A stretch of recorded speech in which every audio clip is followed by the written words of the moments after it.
आप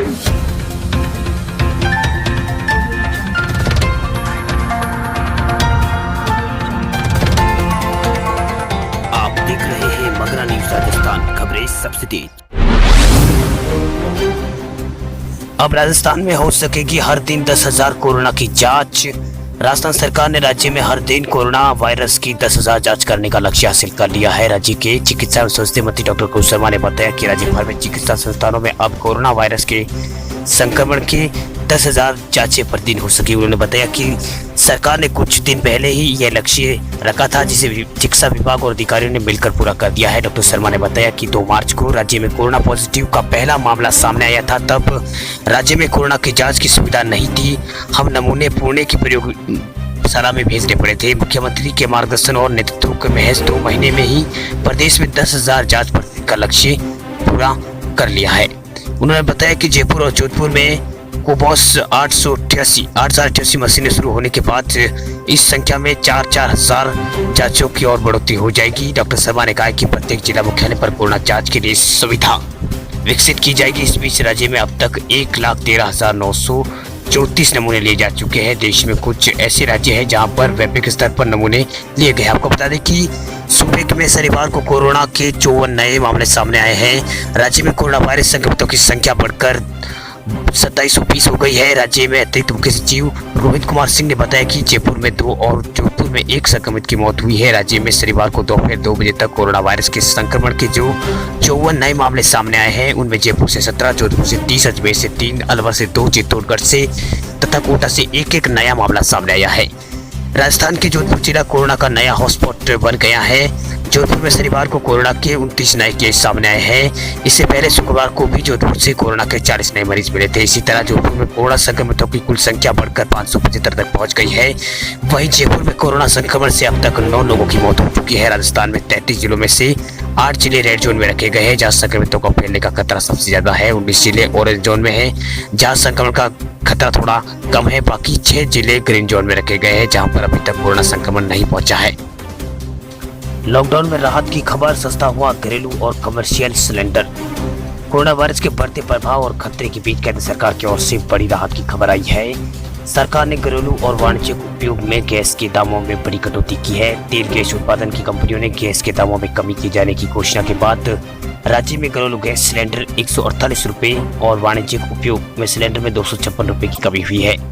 LPG distributor federation of Rajasthan के महासचिव कार्तिक के गौड़ ने बताया कि गैस के दामों में इस कटौती के बाद राजस्थान में 14.2 किलोग्राम के घरेलू गैस सिलेंडर की अब कीमत 730 रुपये के स्थान पर 583 रुपये ही उपलब्ध होगी, जबकि 19 किलोग्राम का वाणिज्यिक उपयोग का गैस सिलेंडर 1296 से अब 1,040 रुपये में उपलब्ध होगा। इसी प्रकार 5 किलो के LPLT का मूल्य 70 रुपये कम कर दिया गया है। 415 के स्थान पर अब 345 रुपये में इसके हो गए हैं। गैस की ये कीमतें आज से प्रभावी मानी जाएगी। लॉकडाउन के तीसरे फेज में शराब और पान की दुकानें खुलेगी, लेकिन लोगों के बीच 6 फीट की दूरी होगी जरूरी। प्राइवेट और सरकारी दफ्तरों में आरोग्य सेतु ऐप होगी जरूरी। 3 मई से पहले सरकार ने एक बार फिर लॉकडाउन बढ़ा दिया है। यहाँ 4 मई से 17 मई तक ये लॉकडाउन जारी रहेगा।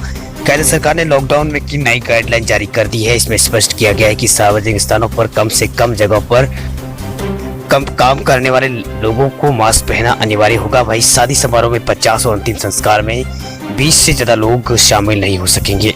सरकार ने सार्वजनिक स्थानों पर अब शराब, गुटखा, पान और तंबाकू के सेवन पर बैन लगा रखा है, लेकिन इन सभी चीजों की बिक्री को मंजूरी दे दी है।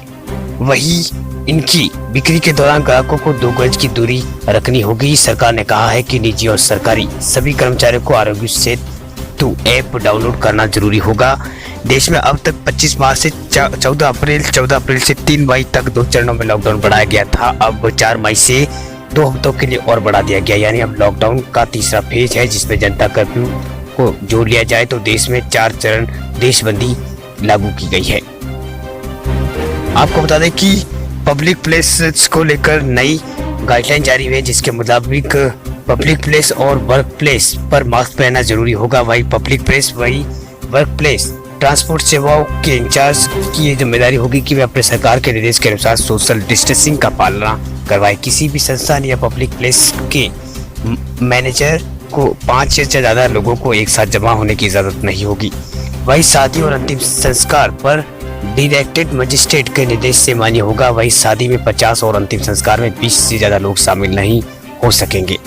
पब्लिक प्लेस पर थूकने पर सजा के साथ साथ जुर्माना भी होगा। पब्लिक प्लेस पर शराब, गुटखा और तंबाकू का सेवन प्रतिबंध रहेगा। वही शराब, गुटखा, तंबाकू की बिक्री को मंजूरी दे दी गई है। इन सभी दुकानों पर एक वक्त में 5 ही ग्राहक खड़े हो सकेंगे और उन्हें एक दूसरे से 2 गज यानी 6 फीट की दूरी रखनी होगी। वर्क प्लेस पर पेस्ट कवर लगाना जरूरी है, इसका स्टॉक भी रखना होगा। वही घर में 65 साल से ज्यादा बुजुर्गों को, 5 साल से कम उम्र के बच्चों को, तो कर्मचारियों को घर से ही काम करने के लिए प्रोत्साहित किया जाएगा। ट्रेन में साधारण श्रेणी का किराया देकर घर पहुंचे सकेंगे प्रवासी और श्रमिक। मुख्यमंत्री अशोक गहलोत ने दिया बयान। मुख्यमंत्री अशोक गहलोत ने कहा है कि श्रमिक और प्रवासी निर्धारित श्रेणी का किराया देकर विशेष ट्रेनों में यात्रा कर सकेंगे। यात्री जल्द ही सुरक्षित अपने घर पहुंच सके, इसके लिए प्रदेश के आला अधिकारी केंद्र और अन्य राज्यों और रेलवे के साथ लगातार समन्वय कर रहे हैं। उन्होंने कहा कि हमारा प्रयास है कि राजस्थान से अधिक ट्रेन का संचालन हो। यह चुनौतीपूर्ण काम जल्द पूरा हो सके। मुख्यमंत्री अशोक गहलोत ने निर्देश दिए कि अब प्रवासियों एवं श्रमिकों को शीघ्र आवागमन के लिए अधिकारी बेहतर तालमेल के साथ पुख्ता व्यवस्था सुनिश्चित करें। अब तक हुए पंजीयन के आधार पर सूची तैयार कर संबंधित राज्यों के साथ साझा कर ली जाए। प्रदेश में जिन स्थानों से विशेष ट्रेनों का आगमन होता है वहां माकूल इंतजाम के लिए अतिरिक्त अधिकारियों को लगाया जाए। गहलोत ने शुक्रवार को मुख्यमंत्री निवास पर लॉकडाउन और प्रवासी श्रमिकों के आवागमन को लेकर उच्च स्तरीय बैठक की समीक्षा कर रहे थे। उन्होंने कहा कि ये खुशी की बात है कि राज्य सरकार की मांग के बाद केंद्र सरकार ने प्रवासी मजदूरों के लिए आवागमन के लिए विशेष ट्रेन का संचालन की अनुमति दे दी है। मुख्यमंत्री अशोक गहलोत ने कहा कि विशेष ट्रेनों के साथ साथ रोडवेज और निजी बसों के माध्यम से भी प्रवासियों को लाया जाएगा। इसके लिए पूरी प्रक्रिया निर्धारित की गई है। वहीं मुख्यमंत्री अशोक गहलोत ने निर्देश दिया है कि श्रमिकों और अन्य प्रवासियों को किसी तरह की परेशानी का सामना नहीं करना पड़े। वहीं मुख्यमंत्री अशोक गहलोत ने कहा कि वृद्ध और गर्भवती महिलाओं और बच्चे सहित ऐसे लोग जिन्हें गृह स्थान पर भेजा जाना बहुत जरूरी है, उन्हें प्राथमिकता के आधार पर भेजा जाना सुनिश्चित करें। वहीं वाहनों की व्यवस्था में सेवाभावी लोगों की मदद ली जा सकती है। गहलोत ने कहा कि जो प्रवासी स्वयं निजी वाहनों अथवा बसों के जरिए आना चाहते हैं उन्हें संबंधित राज्यों के साथ समन्वय कर जल्द ही पास जारी किए जाएंगे। निजी अस्पतालों को हो सकता है बड़ा नुकसान, राजस्थान सरकार ने चेताया, दिया अल्टीमेटम। निजी अस्पतालों को लेकर लगातार सरकारी आदेशों की अवहेलना कर रहे हैं। राज्य सरकार के पास लगातार सूचना आ रही है कि प्रदेश में निजी अस्पताल इन दिनों मरीजों के इलाज की सुविधा मुहैया नहीं करवा पा रहे हैं। यही बताया जा रहा है कि प्रदेश में कई निजी अस्पतालों में ओपीडी और आईपीडी और इमरजेंसी में मरीजों को स्वास्थ्य सेवा उपलब्ध नहीं करवा रहे हैं। इसलिए आज सरकार ने निजी अस्पतालों को इस रवैये से नाराज हो रही है। सरकार ने एक बार फिर इसे लेकर अल्टीमेटम जारी किया है जिसमें उन्होंने मरीजों को स्वास्थ्य सेवा सुचारू रूप से देने के लिए आदेश दिए हैं। आपको बता दें कि राज्य सरकार की ओर से ये चौथा अल्टीमेटम निजी अस्पतालों के लिए दिया गया है। चिकित्सा मंत्री ने बताया कि निजी अस्पतालों को कई तरह की गड़बड़ियां यहाँ की सूचना मिल रही है। यह बताया जा रहा है कि आयुष्मान भारत, महात्मा गांधी राजस्थान स्वास्थ्य बीमा योजना और राष्ट्रीय खाद्य सुरक्षा योजना और सामाजिक आर्थिक जाति जनगणना जैसी योजनाओं के अधीन आने वाले लोगों की अस्पताल में पैसा वसूल रही है।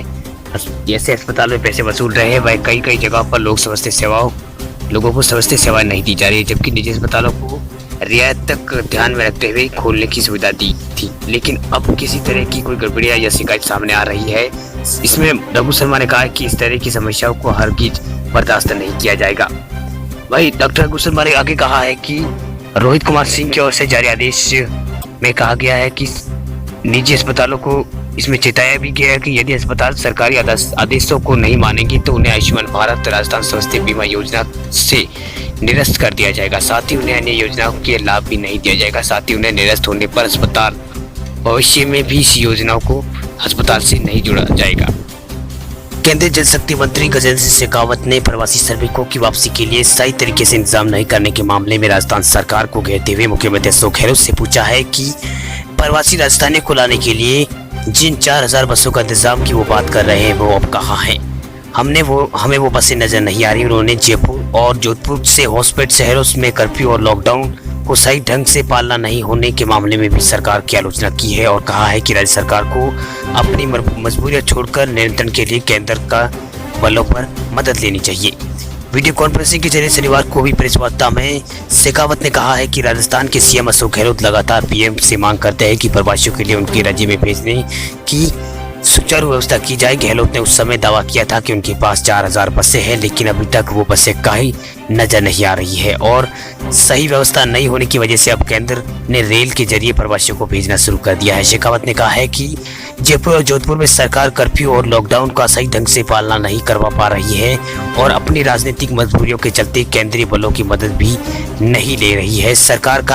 सरकार को यह मजबूरी छोड़कर पुख्ता नियंत्रण के बारे में सोचना चाहिए और केंद्रीय बलों की मदद लेनी चाहिए। राज्य में क्वारंटीन फैसिलिटी और शेल्टर होम्स और अस्पतालों की स्थिति पर चिंता जताते हुए शेखावत ने कहा है कि अब इन स्थानों पर ठीक से भोजन और सोने की व्यवस्थाएं नहीं होने के कारण अनेक लोग पीड़ित है। ऐसी परेशानियों से जूझ रहे लोगों को वीडियो सामने आ रहे हैं। कुछ लोग सेंध लगाकर इन स्थानों से भागने से मजबूर हो गए हैं। उन्होंने कहा है कि इन व्यवस्थाओं को सुचारू करने की जरूरत है। उन्होंने साफ कहा है कि अगर सिर्फ राज्य सरकार के भरोसे राशन वितरण रहता है तो अराजकता पैदा हो जाती। इसलिए अब कई सामाजिक संगठनों के माध्यम से बिना भेदभाव के भोजन और राशन की सामग्री वितरित की जा रही है।